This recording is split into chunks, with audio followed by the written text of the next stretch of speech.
When Stanley came to a set of 2 open doors, he entered the door on his left.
Stanley had never seen the office this brightly lit.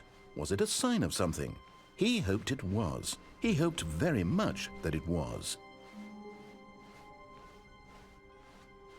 When Stanley came to a set of 2 open doors, he entered the door on his left. Yet there was not a single person here either. Feeling a wave of disbelief, Stanley decided to go up to it. Coming to a staircase, Stanley walked upstairs to his boss's office. Here's the door, just go.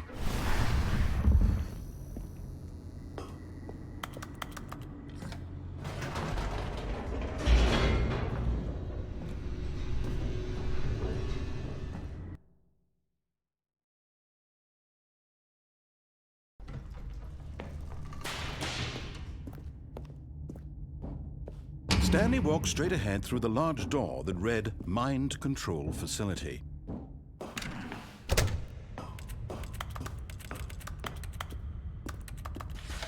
The lights rose on an enormous room packed with television screens. What horrible secret did this place hold? Stanley thought to himself. Did he have the strength to find out? Now the monitors jumped to life, their true nature revealed. Each bore the number of an employee in the building, Stanley's co-workers. The lives of so many individuals reduced to images on a screen, and Stanley, one of them, eternally monitored in this place where freedom... This mind control facility, it was too horrible to believe. It couldn't be true. Had Stanley really been under someone's control all this time? Was this the only reason he was happy with his boring job? That his emotions had been manipulated to accept it blindly? No. He refused to believe it. He couldn't accept it. His own life in someone else's control? Never. It was unthinkable. Wasn't it? Was it even possible? Had he truly spent his entire life utterly blind to the world? But here was the proof, the heart of the operation. Controls labeled with emotions, happy or sad or content. Walking, eating, working, all of it monitored and commanded from this very place. And as the cold reality of his past began to sink in, Stanley...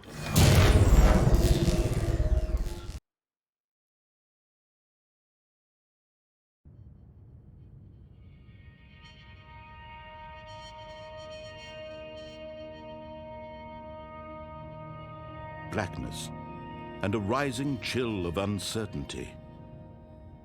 Was it over? Yes! He had won! He had defeated the machine, unshackled himself from someone else's command. Freedom was mere moments away. And yet, even as the immense door slowly opened, Stanley reflected on how many puzzles still lay unsolved. Where had his co-workers gone? How had he been freed from the machine's grasp? What other mysteries did this strange building hold? But as sunlight streamed into the chamber, he realized none of this mattered to him, for it was not knowledge or even power that he had been seeking, but happiness. Perhaps his goal had not been to understand, but to let go. No longer would anyone tell him where to go, what to do, or how to feel. Whatever life he lives, it will be his. And that was all he needed to know. It was perhaps the only thing worth knowing. Stanley stepped through the open door. Stanley felt the cool breeze upon his skin, the feeling of liberation, the immense possibility of the new path before him. This was exactly the way, right now, that things were meant to happen. And Stanley was happy.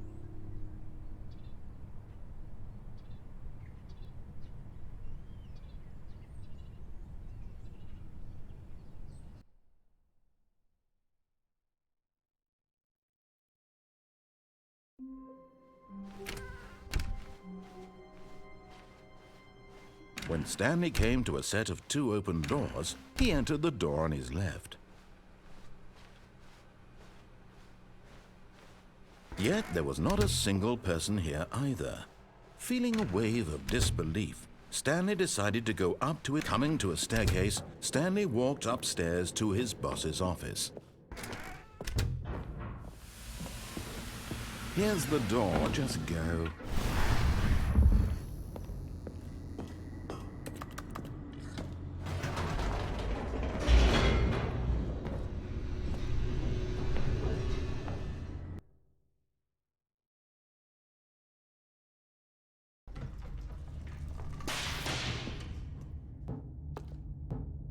Stanley walked straight ahead through the large door that read Mind Control Facility.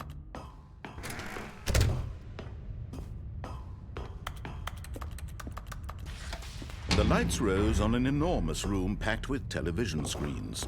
What horrible secret did this place hold? Stanley thought to himself. Did he have the strength to find out? Now the monitors jumped to life, their true nature revealed. Each bore the number of an employee in the building, Stanley's co-workers. The lives of so many individuals reduced to images on a screen, and Stanley, one of them, eternally monitored in this place where freedom, this mind control facility, it was too horrible to believe. It couldn't be true. Had Stanley really been under someone's control all this time? Was this the only reason he was happy with his boring job? That his emotions had been manipulated to accept it blindly? No. He refused to believe it. He couldn't accept it. His own life in someone else's control? Never. It was unthinkable. Wasn't it? Was it even possible? Had he truly spent his entire life utterly blind to the world? But here was the proof. The heart of the operation. Controls labeled with emotions. Happy, or sad, or content. Walking, eating, working. All of it monitored and commanded from this very place. And as the cold reality of his past began to sink in, Stanley decided that... Oh, Stanley, you didn't just activate the controls, did you? After they kept you enslaved all these years, you go and you try to take control of the machine for yourself. Is that what you wanted? Control? Oh, Stanley, I applaud your effort, I really do. But you need to understand, there's only so much that machine can do. You were supposed to let it go, turn the controls off, and leave.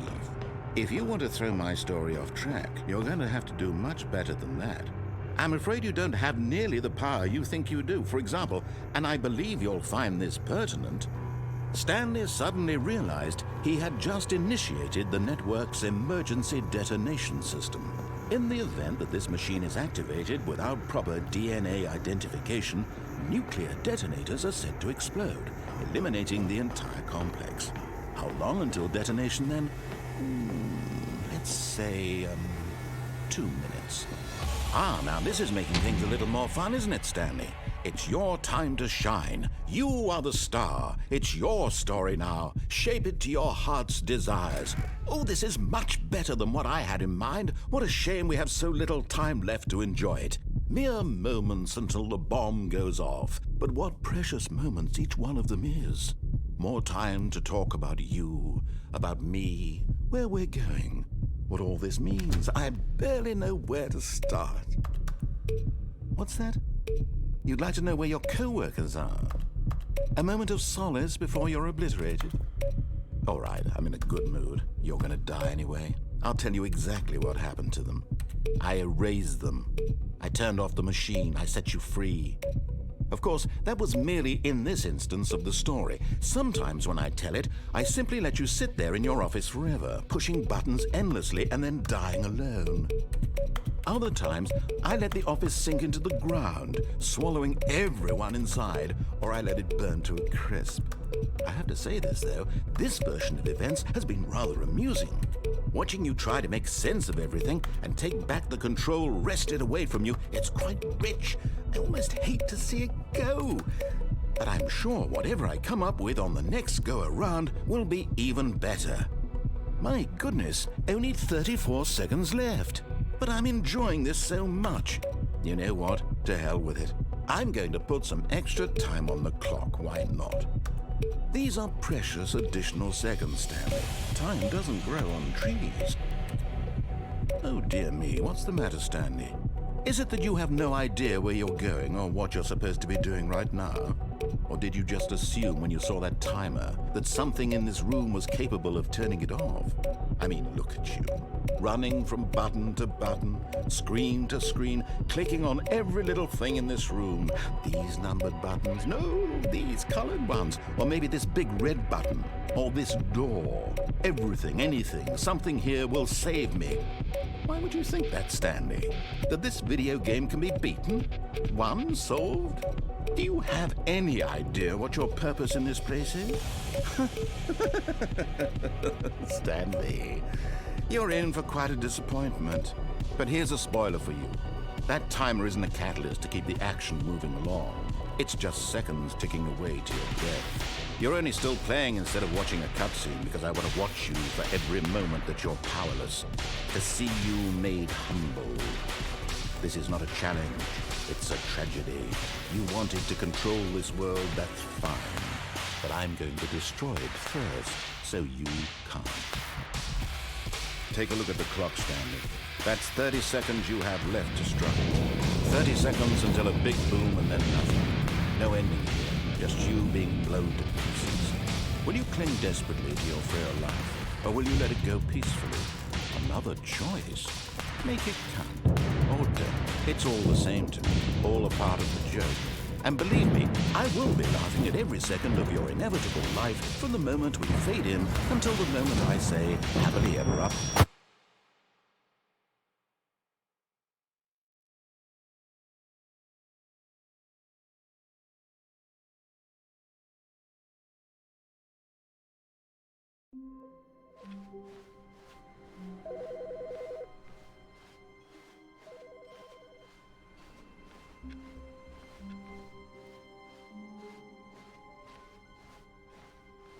When Stanley came to a set of 2 open doors, he entered the door on his left. Yet there was not a single person here either. Feeling a wave of disbelief, Stanley decided to go up to it. Coming to a staircase, Stanley walked upstairs to his boss's office. Here's the door, just go.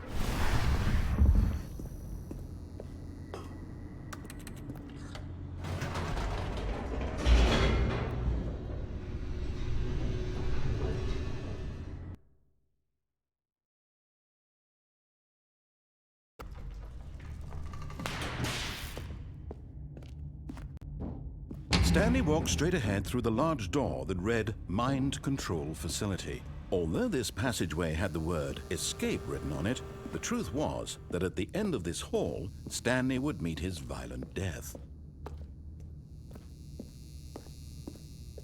The door behind him was not shut.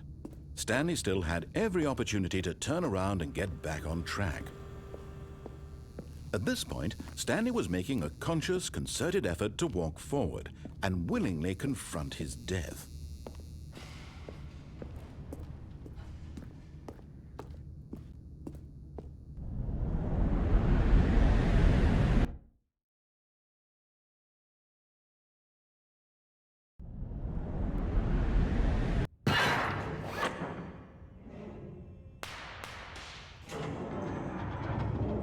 As the machine whirred into motion and Stanley was inched closer and closer to his demise, he reflected that his life had been of no consequence whatsoever. Stanley can't see the bigger picture. He doesn't know the real story, trapped forever in his narrow vision of what this world is. Perhaps his death was of no great loss, like plucking the eyeballs from a blind man. And so he resigned and willingly accepted this violent end to his brief and shallow life. Farewell, Stanley.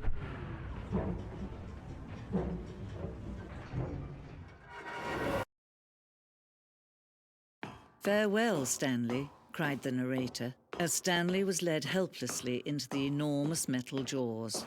In a single visceral instant, Stanley was obliterated as the machine crushed every bone in his body, killing him instantly.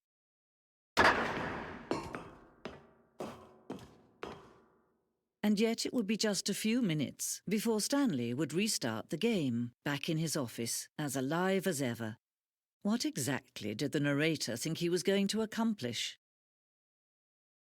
When every path you can walk has been created for you long in advance, death becomes meaningless, making life the same. Do you see now? Do you see that Stanley was already dead from the moment he hit start?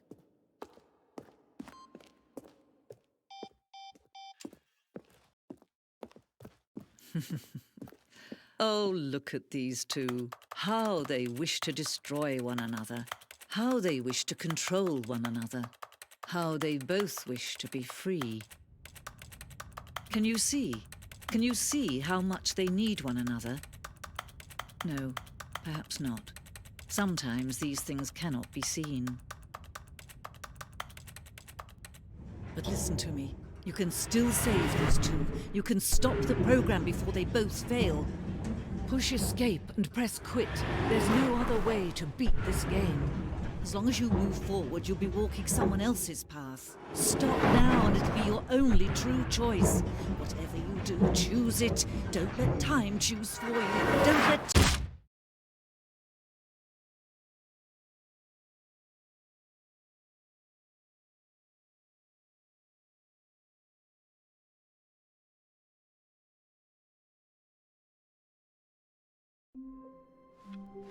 All of his co-workers were gone.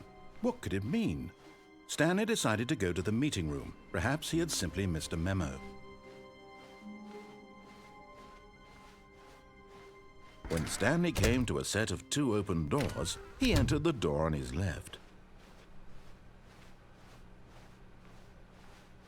Yet there was not a single person here either. Feeling a wave of disbelief, Stanley decided to go up to it. Coming to a staircase, Stanley walked upstairs to his boss's office. But Stanley just couldn't do it. He considered the possibility of facing his boss. Admitting he had left his post during work hours, he might be fired for that. And in such a competitive economy, why had he taken that risk? All because he believed everyone had vanished. His boss would think he was crazy. And then something occurred to Stanley. Maybe, he thought to himself, maybe I am crazy. All of my co-workers blinking mysteriously out of existence in a single moment for no reason at all. None of it made any logical sense. And as Stanley pondered this, he began to make other strange observations. For example, why couldn't he see his feet when he looked down? Why did doors close automatically behind him wherever he went? And for that matter, these rooms were starting to look pretty familiar. Were they simply repeating? No, Stanley said to himself, this is all too strange. This can't be real. And at last, he came to the conclusion that had been on the tip of his tongue. He just hadn't found the words for it. "I'm dreaming!" he yelled. "This is all a dream." Oh, what a relief Stanley felt to have finally found an answer, an explanation. His co-workers weren't actually gone. He wasn't going to lose his job. He wasn't crazy after all. And he thought to himself, I suppose I'll wake up soon. I'll have to go back to my boring real-life job pushing buttons. I may as well enjoy this while I'm still lucid. So he imagined himself flying and began to gently float above the ground. Then he imagined himself soaring through space on a magical starfield, and it too appeared. It was so much fun, and Stanley marveled that he had still not woken up. How was he remaining so lucid? And then perhaps the strangest question of them all entered Stanley's head. One he was amazed he hadn't asked himself sooner. Why is there a voice in my head dictating everything that I'm doing and thinking? Now the voice was describing itself being considered by Stanley, who found it particularly strange. I'm dreaming about a voice describing me, thinking about how it's describing my thoughts, he thought. And while he thought it all very odd and wondered if this voice spoke to all people in their dreams, the truth was that, of course, this was not a dream. How could it be? Was Stanley simply deceiving himself, believing that if he's asleep, he doesn't have to take responsibility for himself? Stanley is as awake right now as he's ever been in his life. Now, hearing the voice speak these words was quite a shock to Stanley. After all, he knew for certain, beyond a doubt, that this was in fact a dream. Did the voice not see him float and make the magical stars just a moment ago? How else would the voice explain all that? This voice was a part of himself too. Surely, if he could just... He would prove it. He would prove that he was in control, that this was a dream. So he closed his eyes gently, and he invited himself to wake up. He felt the cool weight of the blanket on his skin, the press of the mattress on his back, the fresh air of a world outside this one. Let me wake up, he thought to himself. I'm through with this dream.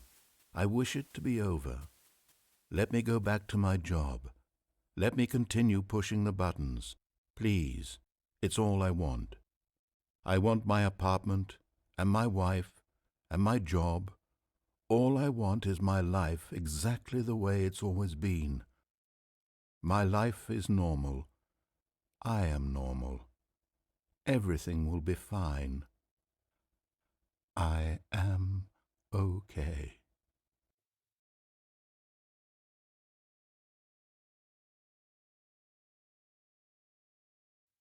Stanley began screaming. Please, someone, wake me up. My name is Stanley. I have a boss. I have an office. I am real. Please, just someone tell me I am real. I must be real. I must be. Can anyone hear my voice? Who am I? Who am I? And everything went black.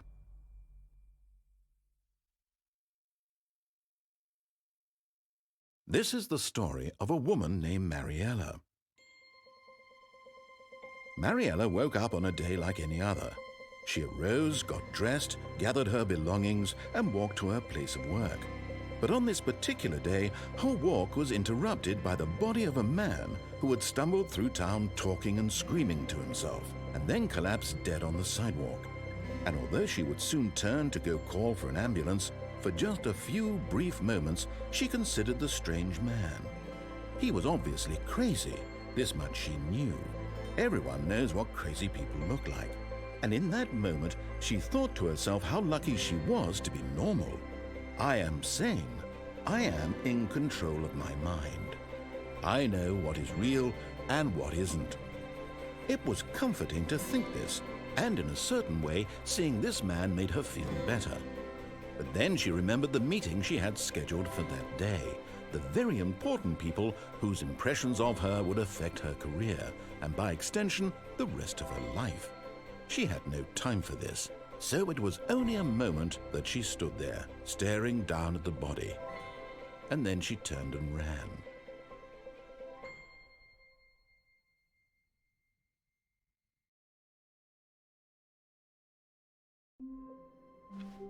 All of his co-workers were... Wait, no. This isn't the right office, is it? Is this Stanley's office?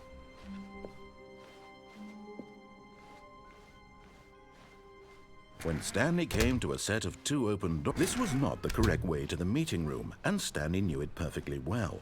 Perhaps he wanted to stop by the employee lounge first, just to admire it.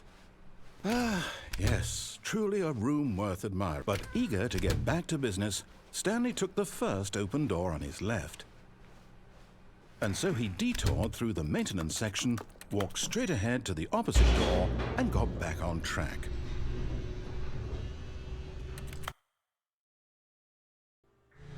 But Stanley didn't want to go back to the office. He wanted to wander about and get even further off track. So now, in order to get back, he needed to go, from here, it's, no, not the right. Why would I have ever said it was to the right? What was I thinking? It's clearly... Oh dear, would you hold on for a minute, please? Now, let's see. We went down, right, left, down, left, right. Yep, okay, yes. I've got it now. This story is absolutely, definitely this way. No. This isn't right at all. You're not supposed to be here yet. This is all a spoiler. Quick, Stanley, close your eyes. Okay. We just have to get back to, oh... Who am I kidding? It's all rubbish now. The whole story completely unusable. How about, rather than waste my time trying to salvage this nonsense, we'll just restart the game from the beginning. And this time, suppose we don't wander so far off track, Okay, from the top. All of his co-workers were gone. What could it mean? Stanley decided to go to the meeting room. Perhaps he had simply missed a memo.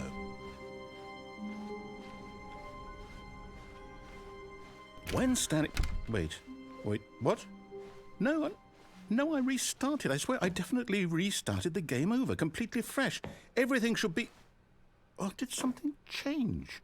Stanley, did you change anything when we were back in that room with all the monitors? Did you move the story somewhere, or... Hold on. Why am I asking you? I'm the one who wrote the story. It was right here just a minute ago. I know for sure that it's here somewhere. Okay, then. It's an adventure. Come, Stanley. Let's find the story.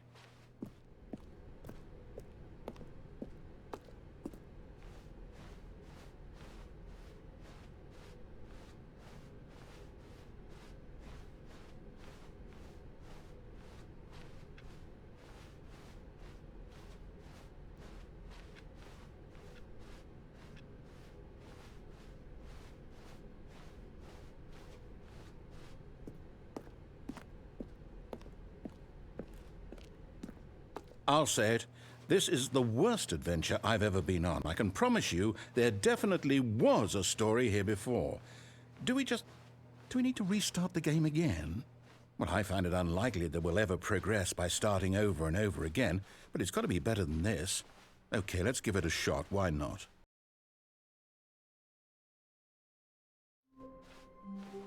All of his co-workers were gone. What could it mean? Stanley decided to go to the meeting room. Perhaps he had simply missed a memo.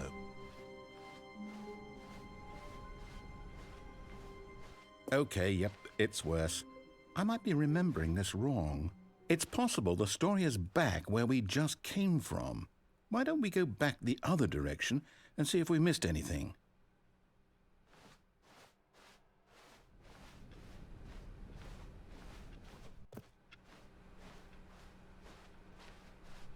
Aha! I knew we'd miss something. The story. Here it comes. No, wait, never mind. Not the story. Okay, let's head back the other way and retrace our steps. Now this... Well, I'll be honest, I don't recognize this place at all. Is this the story? I don't think so. I can't quite recall, but I believe my story took place in an office building. Is that correct? Do you remember, Stanley? Well, do you know what? Since I've completely forgotten what we were supposed to be doing, how about this? You win! Congratulations! I know you put in a lot of hard work, and it really paid off, so good job. Oh, no. No, I don't feel right about this at all. We both know you didn't put in any actual work for that win. Some people win fair and square, and this was not one of those situations. Okay, I'm getting weirded out by whatever this place is. I don't care what might happen this time. I have to restart. All right, I've got a solution. This time, to make sure we don't get lost, I've employed the help of the Stanley Parable Adventure Line. Just follow the line. How simple is that? You see, the line knows where the story is. It's over in this direction. Onward, Stanley, to destiny. Though, here's a thought. Wouldn't wherever we end up be our destination, even if there's no story there? Or to put it another way, is the story of no destination still a story? Simply by the act of moving forward, are we implying a journey such that a destination is inevitably conjured into being via the very manifestation of the nature of life itself? Whoa. Hang on. That got a bit weird back there. Well, I'd like to apologize. Not sure where I was going with all that. You know what? I think what we need right now is a bit of music to lighten the mood. Wait, cut the music. Go back and look at that. Wait, what? We're back at the office. You do know we're looking for the Stanley Parable, right? No, not again, Mike. How could you have done this to us? And after we trusted you, everything we've been through,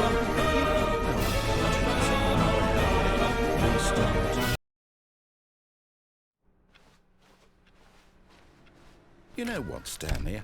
I say forget the adventure line. What's it ever done for us? We're intelligent people, right? Why can't we make up our own story? Something exciting, daring, mysterious. Ooh, this all sounds perfectly doable. Why don't we simply start wandering in, well, I don't know. How about this direction?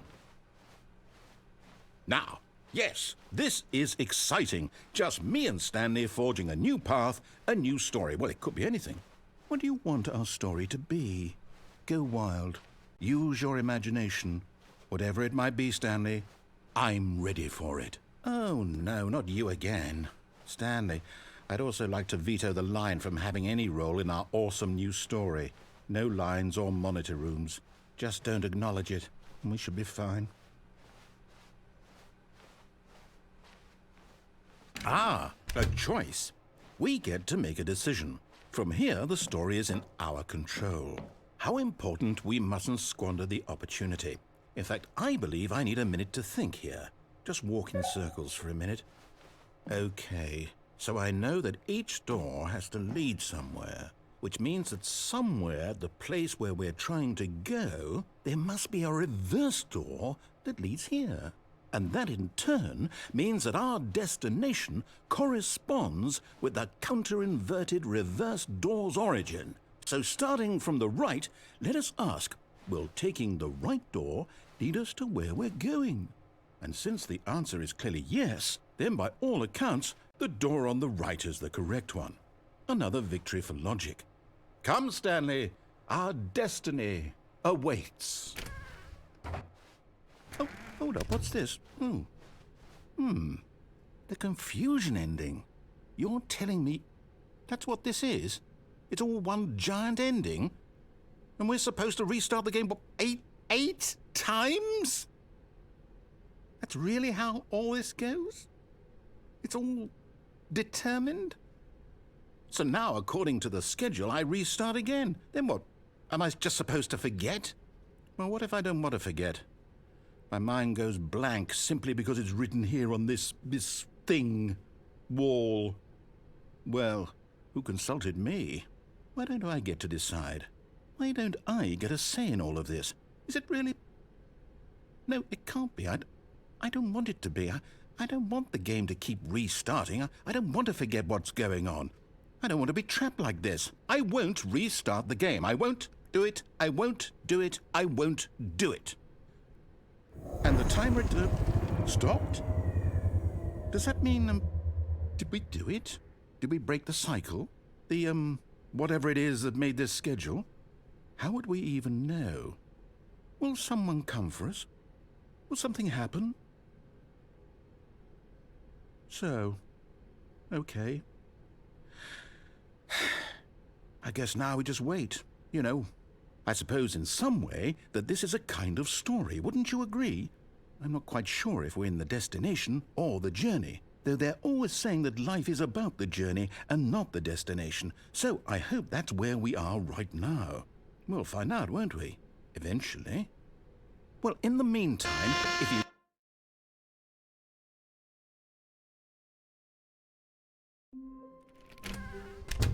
But Stanley simply couldn't handle the pressure.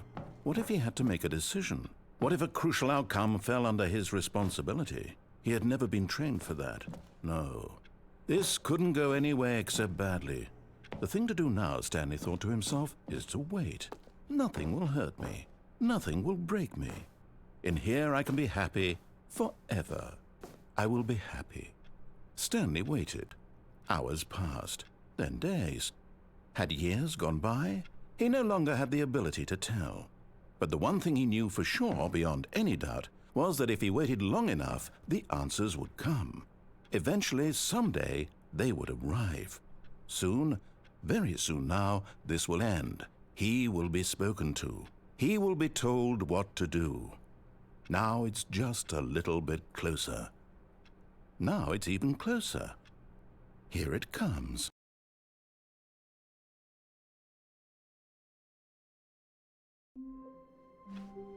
All of his co-workers were gone. What could it mean?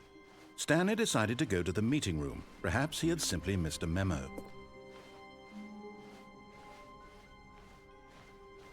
When Stanley came to a set of 2 open doors, this was not the correct way to the meeting room, and Stanley knew it perfectly well. Perhaps he wanted to stop by the employee lounge first, just to admire it. Wow, yes, this room. But eager to get back to business, Stanley took the first open door on his left. Stanley was so bad at following directions, it's incredible he wasn't fired years ago. But in his eagerness to prove that he is in control of the story and no one gets to tell him what to do, Stanley leapt from the platform and plunged to his death. Good job, Stanley. Everyone thinks you are very powerful.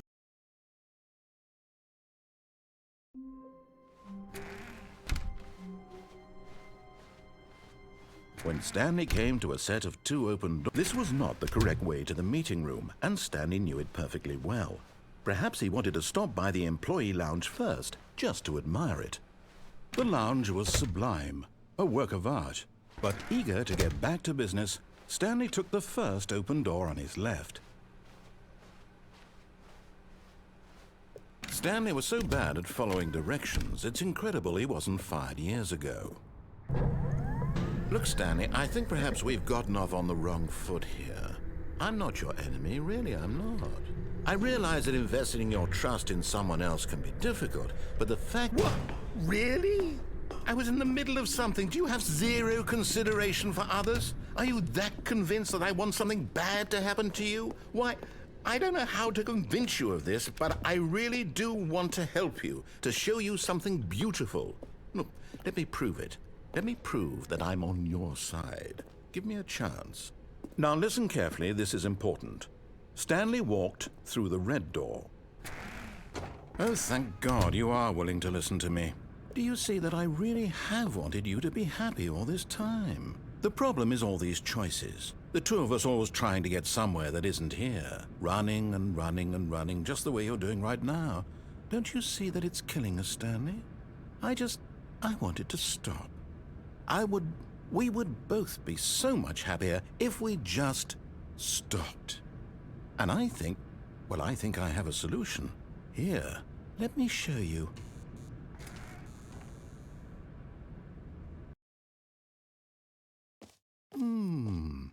What do we want? What are we looking for? Here. Yes. Oh, it's beautiful. No, wait. Where are you going? Oh, no.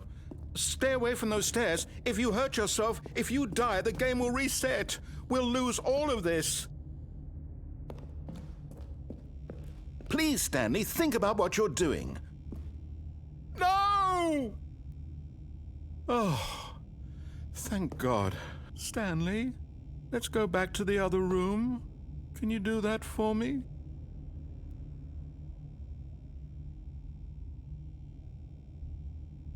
Or maybe you're just getting a kick out of it.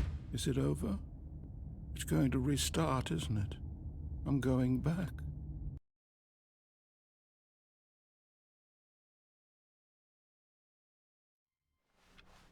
Stanley knew the office layout like the back of his hand. It was only a matter of time before he found the others, wherever they were. Just a matter of time. When Stanley came to a set of 2 open doors, this was not the correct way to the meeting room, and Stanley knew it perfectly well. Perhaps he wanted to stop by the employee lounge first, just to admire it. Standing now in this incredible room, but eager to get back to business, Stanley took the first open door on his left. Stanley was so bad at following directions, it's incredible he wasn't fired years ago. Look, Stanley, I think perhaps we've gotten off on the wrong foot here. I'm not your enemy, really, I'm not. I realize that investing your trust in someone else can be difficult, but the fact— What? Really? I was in the middle of something. Do you have zero consideration for others? Are you that convinced that I want something bad to happen to you? Why, I don't know how to convince you of this, but I really do want to help you, to show you something beautiful. Look, let me prove it. Let me prove that I'm on your side. Give me a chance. Now listen carefully, this is important. Stanley walked through the red door. Aha, perhaps you misunderstood. Stanley walked through the red door. I still don't think we're communicating. All right, fine, go ahead, Stanley. You want to know so badly what's out there? You want to find out what lies at the end of this road you've chosen? Well, don't let me stop you. You see? There's nothing here. I haven't even finished building this section of the map because you were never supposed to be here in the first place. Broken rooms, exposed developer textures. Is this what you had wanted? Was it worth ruining the entire story I had written out specifically for you? Do you not think I put a lot of time into that? Because I did. And in the end, it was all for nothing. Because this is what you wanted to see.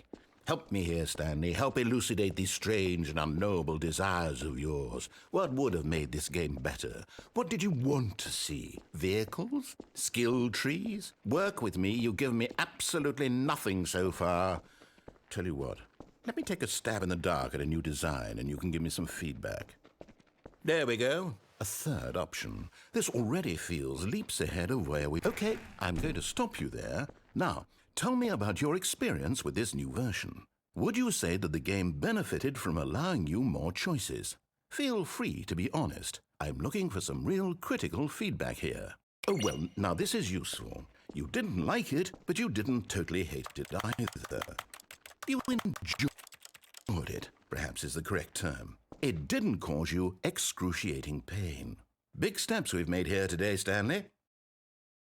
Here, based on the data from your previous playthrough, I've compiled a new version. And to be perfectly candid, I think I've knocked it out of the park with this one. Let's take a look. Now, would you say that competitive leaderboard helped you feel motivated to keep walking through doors? Again, honest answers, please. Hey, I nearly forgot. I've got a prototype of a new game I've been working on, and now would be a lovely opportunity to give it some playtesting. You wouldn't mind taking a look at it, would you? Perfect. Let me boot it up. In this game, the baby crawls left towards danger. You click the button to move him back to the right, and if he reaches the fire, you fail. It's a very meaningful game, all about the desperation and tedium of endlessly confronting the demands of family life. I think the art world will really take notice. But of course, the message of the game only becomes clear once you've been playing it for about 4 hours. So why don't you give it 4 hours of play to make sure it's effective? Be sure to keep notes on your experience.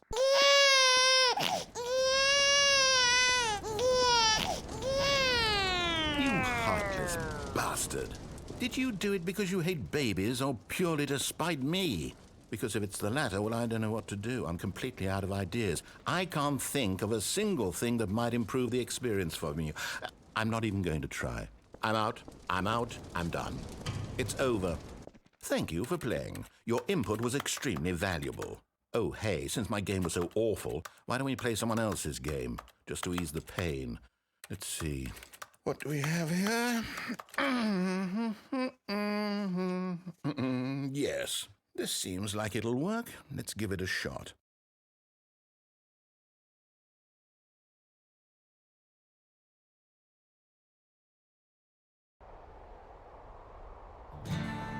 Aha! Fascinating. What do you think this game is about, Stanley? What's our backstory? What is our motivation? Well, it seems obvious to me that you are meant to play as a creepy man spying on innocent civilians below you from up high in your creep tower, perhaps for some sort of twisted erotic purpose. Yes, that must be it. What a fascinating venture into the experience of total mental depravity. So far, I love everything about this game, Stanley. And it seems there's even more. Come, let's venture outward and see what else is out there.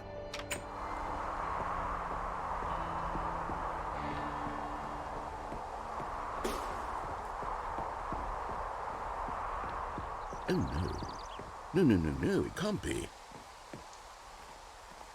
It is. It's an open world game. Good God, quickly block it off. Oh, thank goodness, Stanley. What a close call. You nearly wandered off into that thing. That big, open, just wandering around. No right or wrong directions. No path to follow. You can just go in any... Oh, thank heavens we avoided it. We're out of the woods now, Stanley. Okay, I'm going to get us out of here. Let's find another game. Preferably something with walls. Something with nice, big, insurmountable walls. Okay, I think this will be just the thing.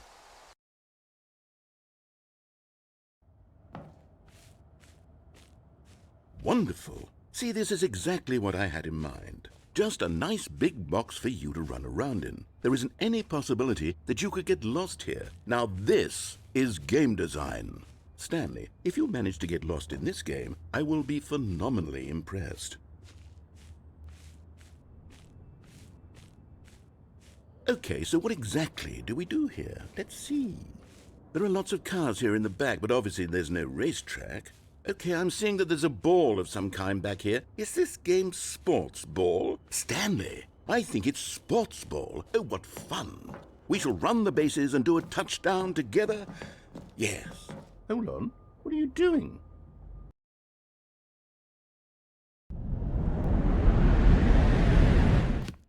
Stanley, don't do that. I can't follow.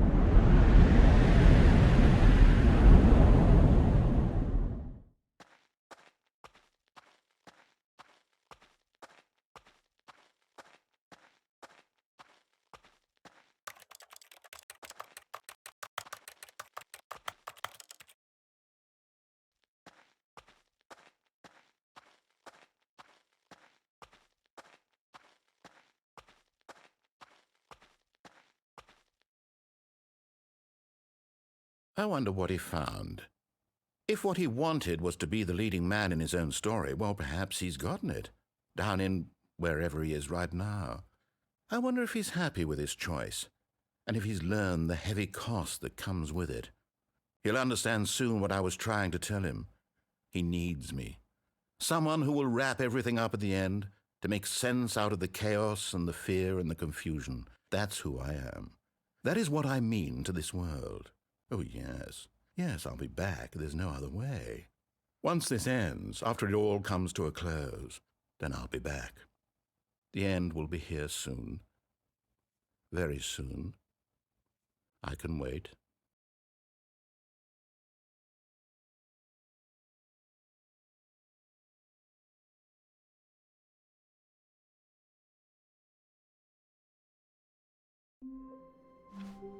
All of his co-workers were gone. What could it mean? Stanley decided to go to the meeting room. Perhaps he had simply missed a memo.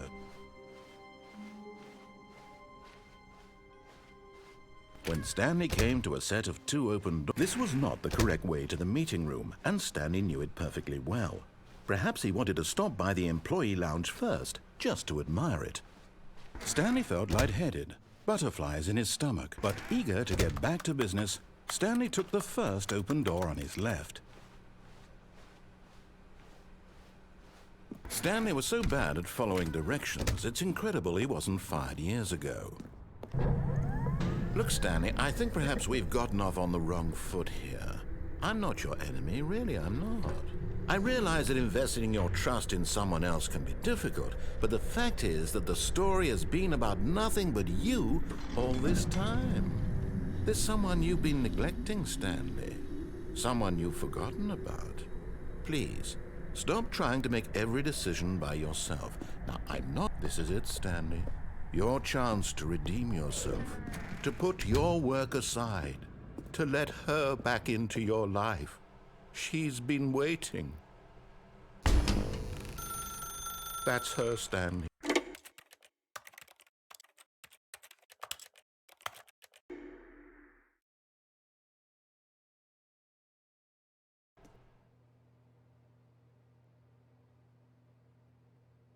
Oh, Stanley, is that you? Hold on, sweetie. Sorry to keep you waiting. I'm just pulling the bread out of the oven. All right. Okay, there we go. All right, now, I want you to come in and tell me all about your day. Gotcha. Oh, come on. Did you actually think you had a loving wife who'd want to commit their life to you? I'm trying to make a point here, Stanley. I'm trying to get you to see something. Come inside.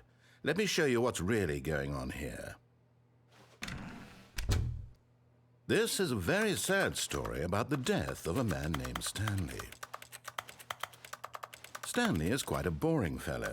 He has a job that demands nothing of him, and every button that he pushes is a reminder of the inconsequential nature of his existence. Look at him there, pushing buttons, doing exactly what he's told to do. Now he's pushing a button. Now he's eating lunch. Now he's going home. Now he's coming back to work. One might even feel sorry for him, except that he's chosen this life. But in his mind, in his mind he can go on fantastic adventures. From behind his desk, Stanley dreamed of wild expeditions into the unknown, fantastic discoveries of new lands. It was wonderful. And each day that he returned to work was a reminder that none of it would ever happen to him. And so he began to fantasize about his own job. First, he imagined that one day while at work, he stepped up from his desk to realize that all of his co-workers, his boss, everyone in the building had suddenly vanished off the face of the earth. The thought excited him terribly. So he went further. He imagined that he came to 2 open doors and that he could go through either. At last, choice. It barely even mattered what lay behind each door. The mere thought that his decisions would mean something was almost too wonderful to behold. As he wandered through this fantasy world, he began to fill it with many possible paths and destinations. Down one path lay an enormous round room with monitors and mind controls. And down another was a yellow line that weaved in many directions. And down another was a game with a baby. And he called it the Stanley Parable. It was such a wonderful fantasy, and so in his head he relived it again, and then again, and again, over and over, wishing beyond hope that it would never end, that he might always feel this free. Surely there's an answer down some new path, mustn't there be? Perhaps if he played just one more time. But there is no answer. How could there possibly be? In reality, all he's doing is pushing the same buttons he always has. Nothing has changed. The longer he spends here, the more invested he gets, the more he forgets which life is the real one. And I'm trying to tell him this, that in this world he can never be anything but an observer, that as long as he remains here, he's slowly killing himself. But he won't listen to me. He won't stop. Here, watch this. Stanley, the next time the screen asks you to push a button, do not do it. You see? Can he just not hear me? How can I tell him in a way that he'll understand that every second he remains here, he's electing to kill himself? How can I get him to see what I see? How can I make him look at himself? I suppose I can't, not in the way I want him to. But I don't make the rules. I simply play to my intended purpose, the same as Stanley. We're not so different, I suppose. I'll try once more to convey all this to him. I'm compelled to. I must. Perhaps, well, maybe this time he'll see. Maybe this time. And I tried again, and Stanley pushed a button. And I tried again, and Stanley pushed a button. And I tried.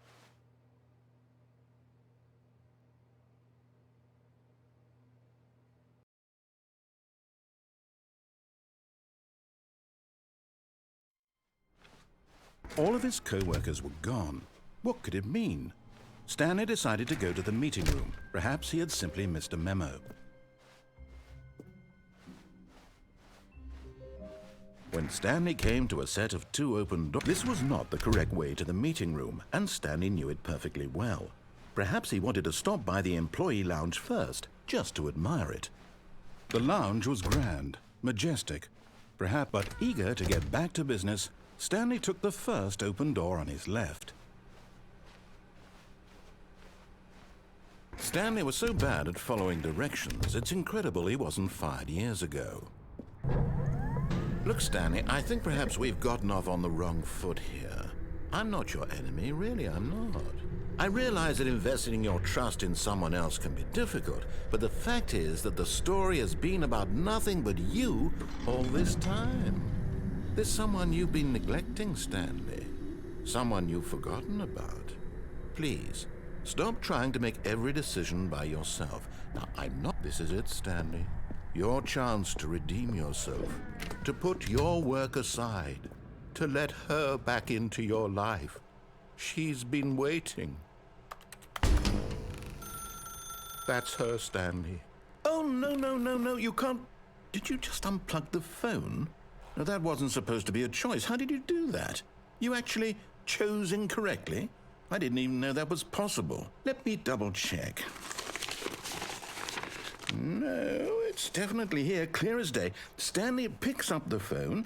He's taken to his apartment where he finds his wife, and the two pledge themselves to one another. Music comes in, fade to white, roll credits. Not picking up the phone is actually somehow an incorrect course of action. How is that even possible? None of these decisions were supposed to mean anything. I don't understand. How on earth are you making meaningful choices? What did you... Wait a second. Did I just see... No, that's not possible. I can't believe it. How had I not noticed it sooner? You're not Stanley. You're a real person. I can't believe I was so mistaken. This is why you've been able to make correct and incorrect choices. And to think I've been letting you run around in this game for so long. If you'd made any more wrong choices, you might have negated it entirely. It's as though you completely ignored even the most basic safety protocol for real-world decision-making. Or did you not grasp the severity of the situation? Well, I won't have that kind of risk on my watch. I'm going to stop the game for a moment so we can educate you properly on safe decision-making in the real world. Please observe this helpful instructional video. Choice. It's the best part of being a real person. But if used incorrectly, can also be the most dangerous. For example, in this scenario, a hypothetical real person named Rupert has a choice. He could invent a machine that eliminates food shortages across the world to make life better for all people. Or he could spend years of hard work forgetting how to read. Which choice would you make? Remember that unlike here, the real world makes sense, and at no time should you make a choice that does not conform to rational logic. If you find yourself speaking with a person who does not make sense, in all likelihood, that person is not real. Allow the person to finish their thought, then provide an excuse why you cannot continue talking. Turn to a partner and practice saying, "My goodness, is it 4:30? I'm supposed to be having a back, sack, and crack." Excellent. Making choices on a regular basis is the best part to a healthy decision-making process. Most medical professionals recommend making at least 8 choices per day. Do you make more than 8? Less? And finally, if you begin to wonder if your choices are actually meaningful and whether you'll ever make a significant contribution to the world, just remember that in the vast infiniteness of space, your thoughts and problems are materially insignificant, and the feeling should subside. At this time, your instructor will guide you in an exercise to test and reinforce the material covered in this video. Welcome back. You may have noticed that this room has begun to deteriorate as a result of narrative contradiction. But not to worry. Now that you're properly informed on good decision-making, we're going to revisit a choice you made just a few minutes ago and see what the correct thing to do would have been. This way, please.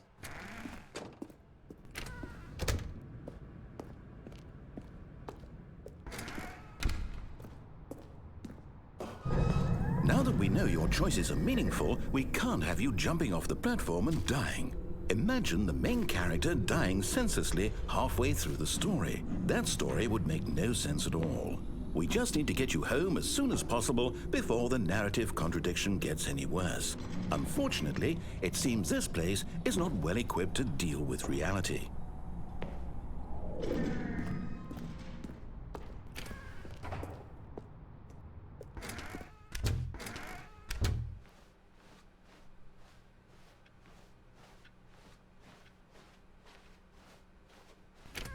Almost there. You'll take the door on the left, back to the correct ending, the story will have resolution once again, and you'll be home free in the real world. Now remember, all you need to do is behave exactly as Stanley would. That means choosing responsibly and always putting the story first. I'm quite sure you'll be up to the task. Just follow my lead and you'll be fine. All right.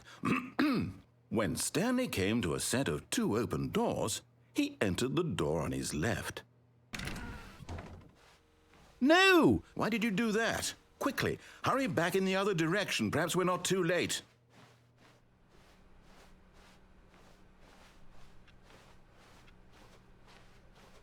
Oh, it's ruined. I can't believe, after everything we talked about, that my story, you've destroyed my work. Why? For what? What did you get out of that? What did you think was so special about seeing the game undone, left here like so much garbage? It's worthless now. And what am I supposed to do? Even if there were a way to continue, would it be worth it? To know that my story is now incorrect? How can I go back to that? I can't erase that knowledge. I'll have to live with it forever, reliving its impossibility forever. I couldn't live that way. Is it better to shut the game down entirely? To willingly destroy all of my work? I don't know. What's the answer? What do I do? What do I do? What do I... No, I have to. I have to shut the game down. I have to. I have to.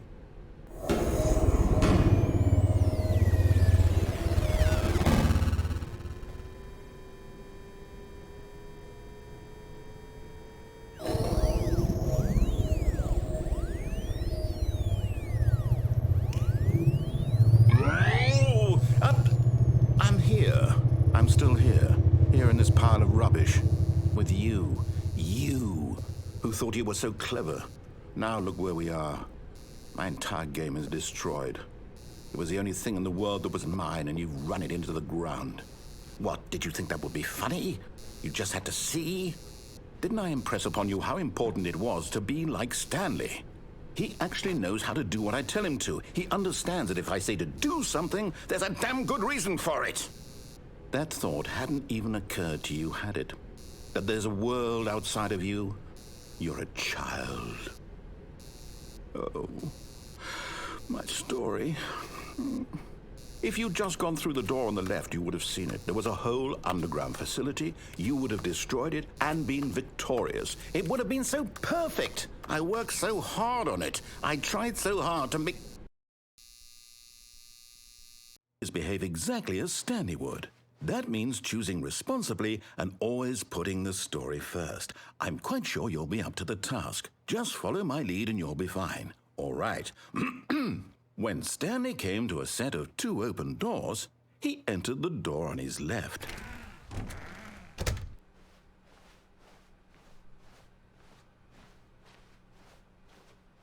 Yet there was not a single person here either. Feeling a wave of disbelief, Stanley decided to go up to his boss's office. Coming to a staircase, Stanley walked upstairs to his boss's office.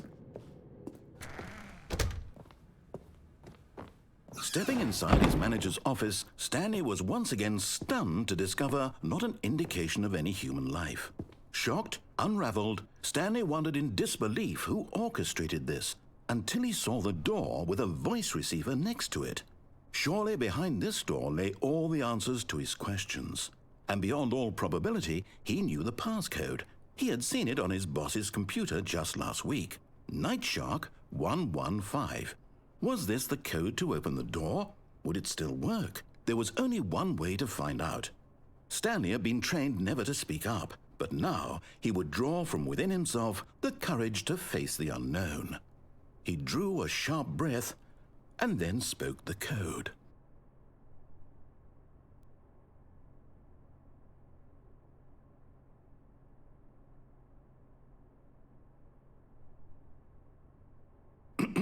Stanley spoke the code.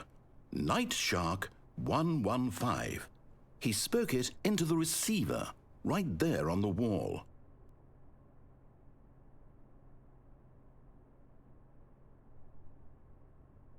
I'm sorry, is there a problem? You didn't mishear me, did you? Please speak the code into the receiver. Otherwise we can't get on with the story. This is a crucial step.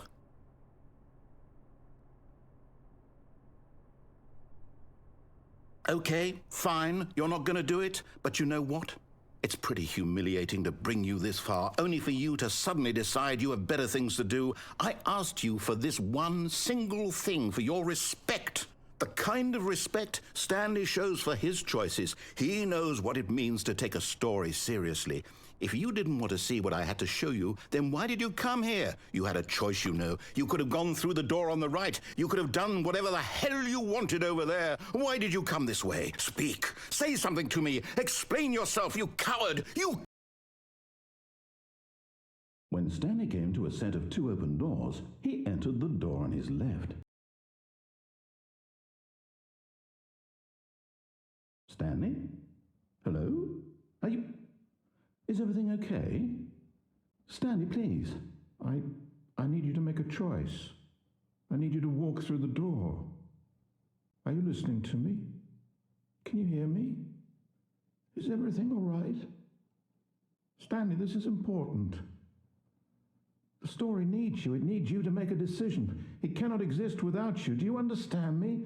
Whatever choice you make is just fine. They're both correct. You cannot be wrong here. We can work together. I'll accept whatever you do. I simply need you to take that step forward, please. Choose. Do something. Anything. This is more important than you can ever know. I need this. The story needs it. So, you hear me? Are you there? Are you listening to this? Stanley, are you there? Okay. It's okay, I can wait. You need time to decide. Time to make sure your choice is correct. That is the best choice. That's all right. I'll wait for you to decide what's the right thing to do. Take as much time as you need.